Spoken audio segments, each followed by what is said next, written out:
प्राचीन काल में कालज में शिव भक्त राजा श्वेत राज्य करते थे। वृद्ध होने पर राजा श्वेत पुत्र को राज्य सौंपकर गोदावरी नदी के तट पर एक गुफा में शिवलिंग स्थापित कर शिव की आराधना में लग गए।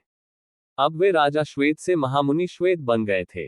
एक निर्जन गुफा में मुनि ने शिव भक्ति का प्रकाश फैलाया था। श्वेत मुनि को न रोग था न शोक, इसलिए उनकी आयु पूरी हो चुकी है, इसका आभास भी उन्हें नहीं हुआ। उनका सारा ध्यान शिव में लगा था। वे अभय होकर रुद्राध्याय का पाठ कर रहे थे और उनका रोम रोम शिव के स्तवन से प्रतिध्वनित हो रहा था।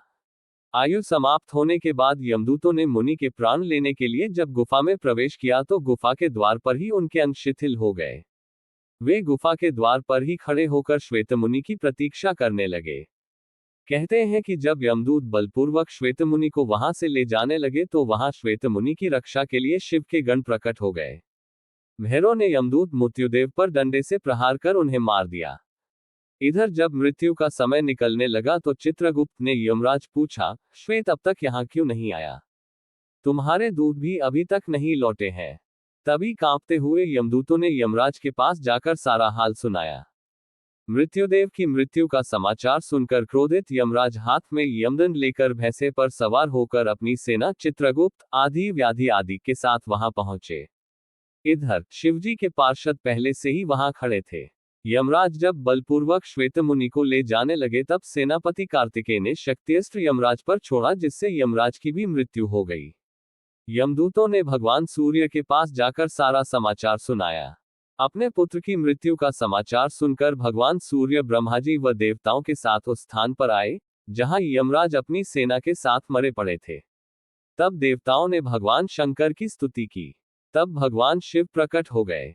उनकी जटा में पतित पावनी गंगा रमण कर रही थी। भुजाओं में फुफकारते हुए सर्पों के कंगन पहन रखे थे। वक्षस्थल पर भुजंग का हार और कर्पूर के समान गौर शरीर पर चिताभस्म का श्रृंगार सुंदर लग रहा था। देवताओं ने कहा, भगवान यमराज सूर्य के पुत्र हैं। वे लोकपाल हैं और आपने ही इनकी धर्म अधर्म व्यवस्था के नियंत्रक के रूप में नियुक्ति की है। इनका वध सही नहीं है। इनके बिना सृष्टि का कार्य असंभव हो जाएगा, अतः सेना सहित इन्हें जीवित कर दे, नहीं तो अव्यवस्था फैल जाएगी। भगवान शंकर ने कहा, मैं भी व्यवस्था के पक्ष में हूं। मेरे और भगवान विष्णु के जो भक्त हैं उनके स्वामी स्वयं हम लोग हैं। मृत्यु का उन पर कोई अधिकार नहीं होता। स्वयं यमराज और उनके दूतों का उनकी ओर देखना भी पाप है।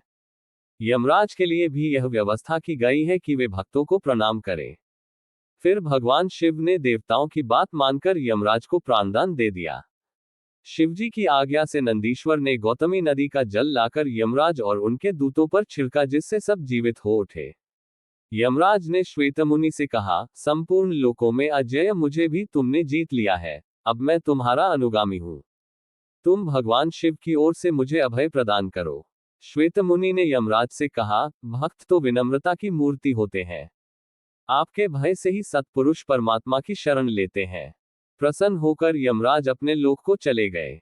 शिवजी ने श्वेतमुनि की पीठ पर अपना वरदहस्त रखते हुए कहा, आपकी लिंगोपासना धन्य है श्वेत। विश्वास की विजय तो होती है।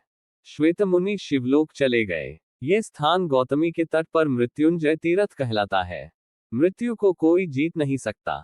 स्वयं ब्रह्मा भी चतुर्युगी के अंत में मृत्यु के द्वारा परब्रह्म में लीन हो जाते हैं। लेकिन भगवान शिव ने अनेक बार मृत्यु को पराजित किया है, इसलिए वे मृत्युंजय और काल के भी काल महाकाल कहलाते हैं।